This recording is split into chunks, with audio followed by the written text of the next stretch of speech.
Good morning students. स्वागत है आपका आज की नई वीडियो में, जो कि है क्लास 5 के सोशल साइंस का।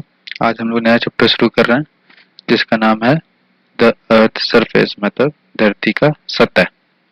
ठीक है, शुरू करते हैं। Hi, I am your mother earth.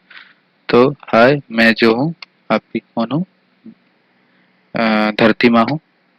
I am spherical in shape, मेरा जो आकार है वो गोलाकार है।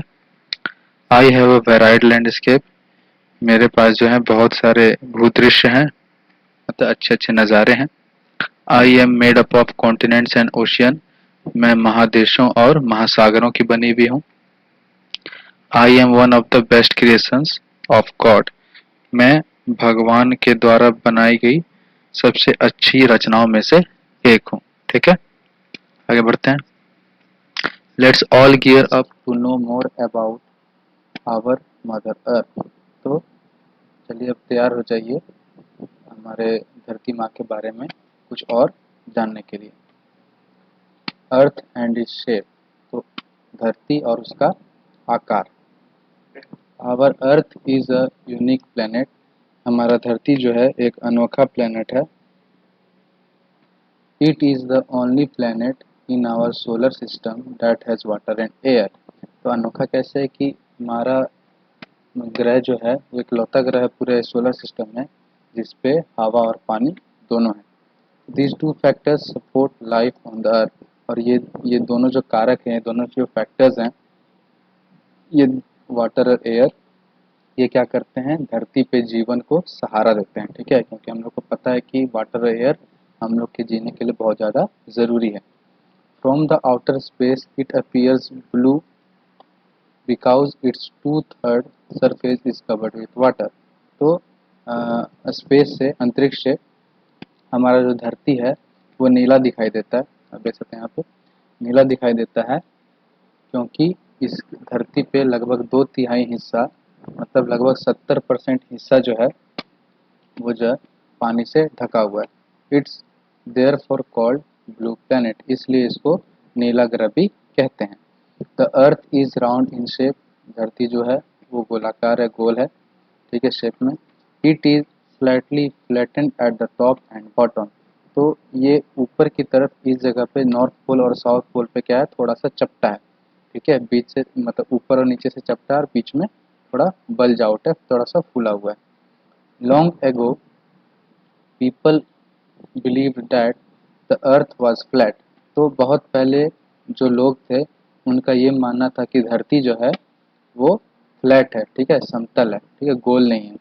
They thought they would fall off if they travel too far to its edges. और उन्हें लगता था कि वो अगर ज़्यादा दूर तक ट्रैवल करेंगे, ज़्यादा दूर तक जाएंगे, तो क्या होगा, वो किनारा जहाँ पे ख़त्म होगा वहाँ पे वो गिर जाएंगे वहाँ से। ठीक है, जैसे आप सपोज उन लोग मानते थे कि ये धरती ऐसा है, तो उनको लगता था कि अगर इधर वो ज़्यादा ट्रैवल करेंगे या इधर ज़्यादा ट्रैवल करेंगे तो इस जगह पे वो आके गिर जाएंगे नीचे, जो कि हम लोग को पता है कि ये गलत है ना। इन 1519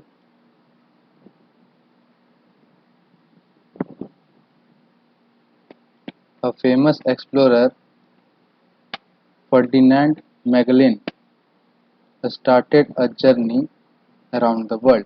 तो 1519 में क्या हुआ, एक बहुत फेमस जो थे, बहुत मशहूर खोजकर्ता थे जिसका नाम था फर्डिनेंड मैगलिन। वो अपना जर्नी का शुरुआत करते हैं। ठीक है, कहाँ से, अराउंड द वर्ल्ड, वो दुनिया का चारों ओर भ्रमण करने के लिए अपना सफ़र शुरू करते हैं। ठीक है, ही केप्ट सेलिंग वेस्टवर्ड। तो उन्होंने लगातार क्या किया, वेस्ट की तरफ, मतलब पश्चिम की तरफ, पश्चिम दिशा की ओर जो है अपनी नौका चलाई। After 3 years in 1522 his ship returned to the same place from where he had started his journey from। तो 3 साल के बाद 1522 में उनका शिप जो है वापस घूम के उसी जगह पे पहुंच गया जहां से उन्होंने अपना सफ़र शुरू किया था। This is possible only on a round surface. तो ये तभी पॉसिबल था जब धरती एक गोलाकार होता। तो अगर धरती गोल होता तभी ये पॉसिबल था, क्योंकि अगर उन्होंने इस जगह से चलना शुरू किया तो इसके पीछे से जाके जाके वो वापस इसी जगह पे पहुंच गया। तो ये तभी फ्लैट पॉसिबल है जब ये धरती गोल हो, फ्लैट होगा तो ये पॉसिबल नहीं था। तो उससे पता चला कि मैगलन दस prove that the earth is round. तो उस बात से ये सिद्ध हो गया कि धरती जो है वो गोल है, फ्लैट नहीं है, समतल नहीं है। Nicolaus Copernicus was the first explore, यहाँ पे एक्सप्लोरर होगा, explorer who had suggested that the earth is round and the sun in the center of the sun is in the center of the solar system। तो Nicholas Copernicus भी एक बहुत जो है अच्छे खोजकर्ता थे। तो वो उन पहले खोजकर्ताओं में से एक थे जिन्होंने बताया था कि धरती हो सकता है कि गोल हो। ठीक है, उन्हें सजेशन दिया था। ठीक है, कंफर्म नहीं बताया था लेकिन सजेस्ट किया था कि हो सकता है कि धरती गोल है, और ये भी कि सन जो है वो सेंटर पे रहता है और धरती उसका चक्कर लगाती है, ना कि सन जो है धरती का चक्कर लगाता है। ठीक है, today satellite photographs of the earth also confirm that it is round. तो आज के ज़माने जो हम लोगों ने बहुत सारे सैटेलाइट्स भेजे हुए हैं, उपग्रह भेजे हुए हैं स्पेस में, उनका उनके द्वारा जब धरती का फोटो खींचा हुआ फोटो जो आता है, ठीक है, वो सब बहुत सारे फोटोज भेजते हैं धरती पे फोटो खींच के। तो आ, वो फोटो भी इस बात को कंफर्म करता है कि धरती जो है वो गोल है। ठीक है, अब यहाँ पे आते हैं formation of continents and ocean. तो हमारा जो महादेश है, हमारे जितने भी महादेश हैं और महासागर, ये सब कैसे बने। Study a globe carefully. तो एक ग्लोब का ध्यान से अध्ययन कीजिए। Besides the large blue areas there are some portion that are green, yellow और ब्राउन। तो अब देखिए उसमें कि बहुत ज़्यादा एरिया जो है उसमें ब्लू रहता है, जो कि दिखाता है कि पानी है वहाँ पे, समंदर को दिखाता है। ठीक है, और जो कुछ पोर्शन है जिसको अलग अलग कलर से दिखाया गया, जैसे आप ये एग्जांपल देख सकते हैं।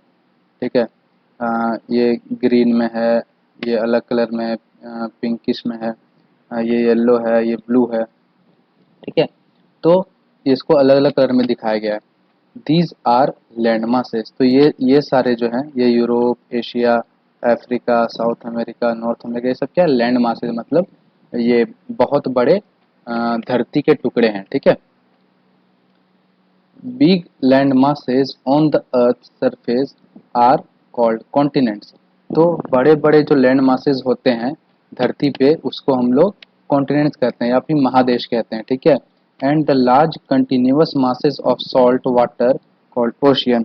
और जो निरंतर खारे पानी के जो जगह होते हैं, ठीक है, जैसे आपको समुद्र, ये जगह हो गया पूरा महासागर, उसको हम लोग ओशंस बोलते हैं, मतलब महासागर बोलते हैं। ठीक है, तो ये जो पूरा एरिया है, क्योंकि ये पूरा खारा पानी होता है ओशंस का, हम लोग को पता है, तो वो कंटिन्यूअस है, बहुत मतलब एक तरह से निरंतर है। ठीक है, बहुत लार्ज अमाउंट में फैला हुआ है, क्योंकि धरती का 70% पानी है।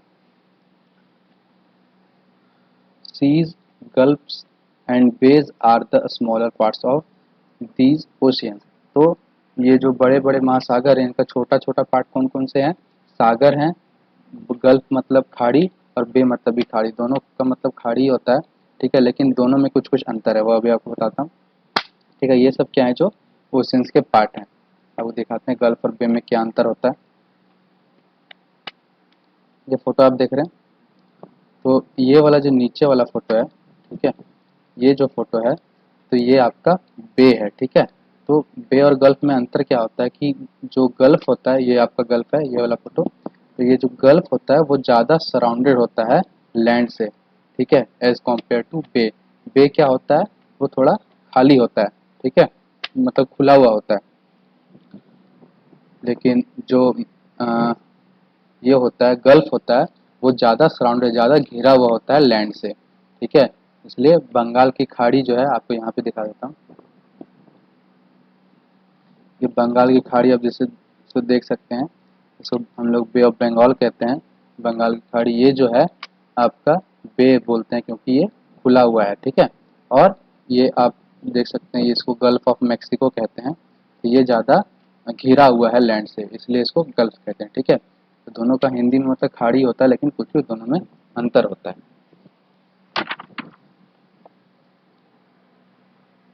आगे बढ़ते हैं। Asia, Africa, Europe, North America, South America, Australia and Antarctica are the 7 continents. तो हमारे धरती पे जो 7 महादेश हैं वो कौन कौन से हैं? एशिया, देख सकते हैं यहाँ पे, एशिया, ठीक है, ये हो गया अफ्रीका, ठीक है, ये हो गया यूरोप, ये है नॉर्थ अमेरिका, साउथ अमेरिका और अंटार्कटिका, ठीक है, एक ऑस्ट्रेलिया। तो ये 7 जो हैं महादेश हैं हमारे धरती पे। और देयर आर 5 मेजर ओशियंस। तो हमारे धरती पे जो है 5 महासागर भी हैं। कौन कौन से? Pacific ocean, Atlantic ocean, Indian ocean, Arctic ocean and southern ocean, ठीक है। तो आप देख सकते हैं ये सबसे बड़ा जो है वो पैसिफिक ओशियन है, पूरा इस जगह से लेकर के यहाँ के इस जगह तक, ठीक है। तो इतना पूरा पैसिफिक ओशन है। ये आपका जो एरिया है वो अटलांटिक ओशियन है, ये आपका इंडियन ओशियन है, ठीक है, ऊपर आपका आर्कटिक ओशियन है और नीचे आपका ये जो पार्ट है, ठीक है, ये वाला पार्ट जो है वो आपका साउदर्न ओशियन है, ठीक है। तो आज यहीं तक रहने देते हैं, ठीक है। ये फिर देख लेते हैं एक बार। तो यहाँ पे अलग अलग चीज़ है, वो यहाँ पे लिखना है धरती के बारे में कि धरती का जो डायमीटर है वो कितना है। तो ये है 12 लाख, ये सॉरी 12,742 किलोमीटर, ठीक है, 12,742। और धरती का जो दूरी है वो सन से कितना है, ठीक है, मतलब सूर्य यहाँ से कितना दूर है धरती से? तो 151 मिलियन किलोमीटर, ठीक है, मतलब लगभग 15 करोड़ किलोमीटर, ठीक है। धरती का सरकमफेरेंस कितना है? तो वो है 40,000